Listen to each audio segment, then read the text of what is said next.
La semaine dernière, on a eu une première rencontre avec la présidente et le vice-président du comité de finances pour la participation du budget du programme triennal d'immobilisation, du programme quinquennal qui sont en cours d'élaboration. On a fait parvenir une lettre avec les détails de nos questions. Nous attendons de recevoir les réponses manquantes, parce qu'on a manqué un petit peu de temps, mais il y avait quand même beaucoup de choses.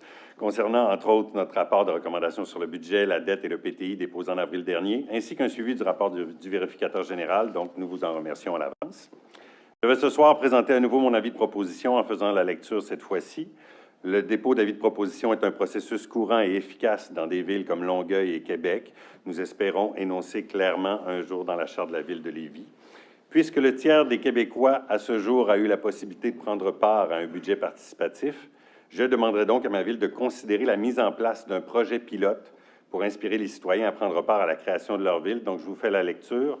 Considérant que le budget participatif est un processus démocratique par lequel la population décide de la façon de dépenser une fraction déterminée d'un budget public, considérant que l'Union des municipalités du Québec encourage la recherche de solutions innovantes pour rapprocher les citoyens de la décision publique et offre une formation aux élus et administrations sur l'implantation d'un budget participatif, considérant qu'un projet pilote de co-création est une façon concrète de sonder les besoins des citoyens et organismes environnants afin de créer des espaces qui leur conviennent, considérant que la participation citoyenne fait partie de la politique de développement social et communautaire, elle représente l'un des 10 déterminants interpellant le monde municipal, tout comme elle représente l'un des 10 éléments de stratégie de développement, soit de reconnaître la valeur ajoutée de la concertation, de l'action en partenariat et de la participation citoyenne dans le processus, considérant que plusieurs villes au Québec et dans le monde mènent des processus de budget participatif et que les résultats sont positifs,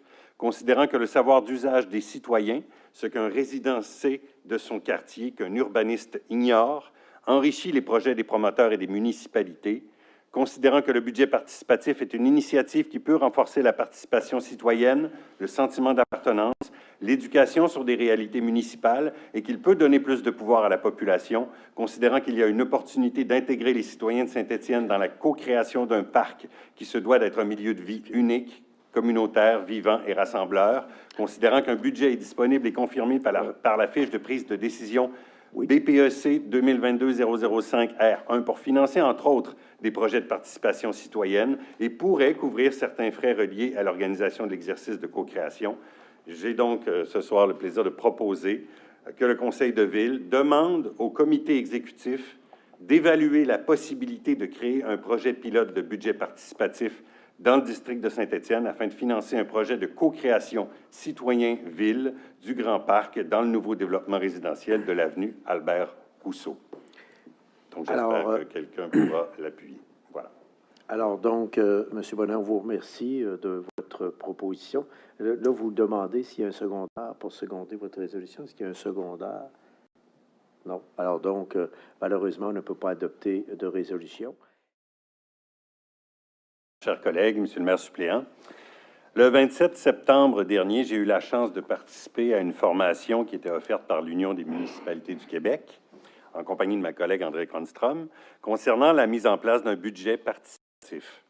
On y apprenait entre autres que l'exercice était de plus en plus répandu dans de nombreuses villes du Québec et ailleurs dans le monde.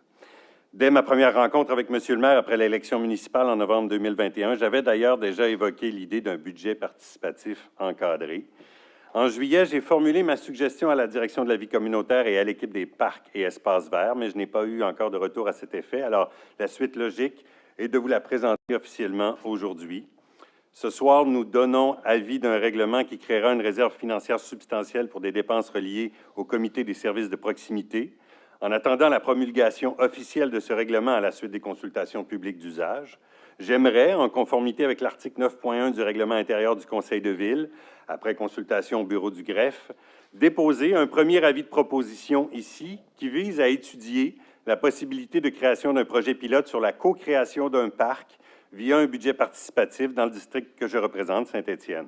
C'est donc un processus qui engagerait le comité exécutif à en étudier seulement la faisabilité à ce stade, espérant bien sûr que la théorie trouvera au moment voulu un aboutissement positif dans la pratique. Donc, j'ai remis l'avis à Mme la greffière. Et là, je crois que c'est moi qu'il faut qu'il lise. C'est bien ce que j'ai compris.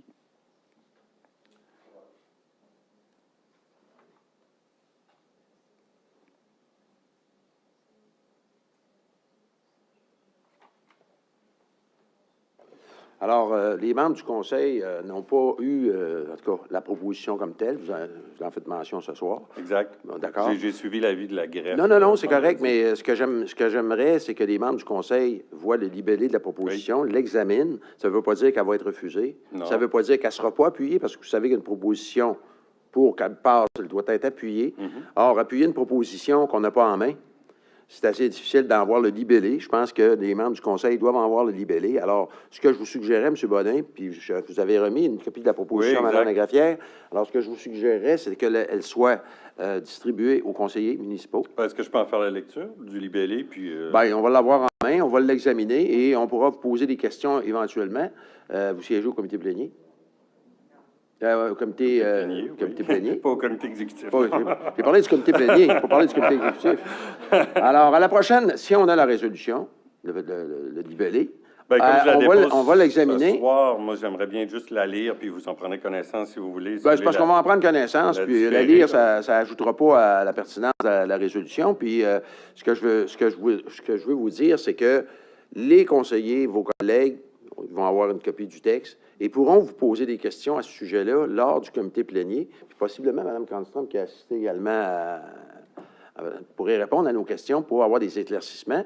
Et là, verra si elle pourra recevoir une approbation, puis si le vœu des membres du Conseil, c'est d'y donner suite. Mais en fait, si vous souhaitez ce soir et en débattre plus tard, j'ai pas de problème, mais j'aimerais peut-être juste la lire, au moins pour la déposer, puis vous ferez ce que vous voudrez parce que après. si vous la déposez, elle ne recevra pas de proposition ici ce soir. Aucune proposition. C'est-à-dire, elle ne sera pas secondée, elle ne sera pas appuyée. En tout cas, moi, j'ai suivi la procédure qui c'est correct. Là, telle que c'est correct, mais spécifiée dans l'article 9.1. Il est difficile d'appuyer une résolution qu'on n'a pas vue. Puis de se la faire dire, là. Moi, j'aime bien ça la lire. Les membres du Conseil vont aimer ça la lire, vont possiblement avoir des questions. C'était un peu quand vous siégez au comité plénier, puis je me fais... Moi, j'ai posé la question vendredi, est-ce que je dois l'envoyer vendredi avec les documents? Ben là, non, vous pouvez la déposer lors de votre la question ne m'a pas été posée à moi. Bon, enfin. mais ce que je vous dis, c'est qu'au comité plénier, vous le savez très bien, d'ailleurs, vous questionnez aussi des fois vous questionnez vous questionnez des propositions, des résolutions, vous faites bien votre travail à ce niveau-là. Hein? Alors nous, c'est un peu l'inverse. C'est que là, vous allez déposer votre proposition, puis c'est nous qui allons vous questionner au comité plénier. Ça va me faire plaisir de poser des questions, vous savez. Bon. Alors, ce que je vous demanderais... Pour la mettre en contexte, elle n'engage à rien. Elle demande simplement d'étudier la possibilité de faire ça. C'est vrai. Elle n'engage à rien, mais sauf que, par respect pour mes collègues, par respect pour le Conseil, je pense qu'on va déposer la proposition par écrit. On va l'examiner. Comité plénier, on va vous poser des questions. On va voir un peu ce qu'on s'en va avec ça. Parce qu'il va falloir l'appuyer, votre proposition, pour qu'elle soit valide au niveau du Conseil de la Ville. Alors, c'est ce que je dis. Alors, Madame Lagraffière, vous avez reçu la proposition? Oui, tout à fait, Monsieur le maire. J'ai reçu une copie. Alors, comme vous indiquez, je pourrais, dès demain matin, la faire acheminer aux membres du Conseil, au prochain comité plénier. Prochain comité plénier, elle sera sur le rôle du comité. S'il n'y a pas de questions, si tout le monde est d'accord, bien, on ne peut pas être contre la vertu, n'est-ce pas? Bon. Mais s'il y a des gens qui ont des questions, s'il y a des gens qui ne sont pas d'accord, ils pourront exprimer leur désaccord ou poser des questions pertinentes. C'est-tu correct? Moi, je comprends qu'elle est déposée officiellement, mais elle n'est pas lue.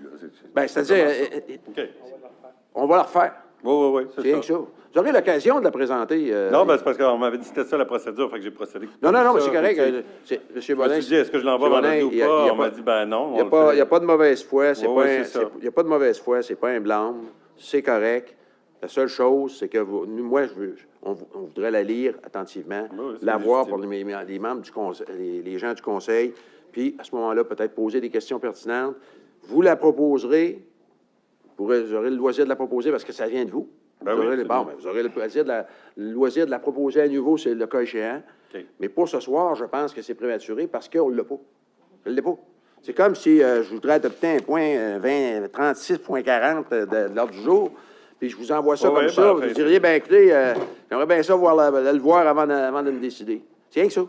Enfin, je vous l'aurais lu, vous aurez vu qu'il n'y a pas quelque chose de compromettant, mais je comprends. Mais c'est parce qu'on préfère la lire dans le texte. Je comprends. Rien que ça. Enfin, je sais pas... C'est bon. Je l'aurais envoyé avec plaisir. Avez-vous d'autres choses?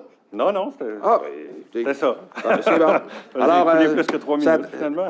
Comme on dit en bon français, ça tombe pas entre deux planches. Non, c'est ça. Correct. Vous nous sensibilisez ce soir au fait que vous allez avoir une proposition à présenter.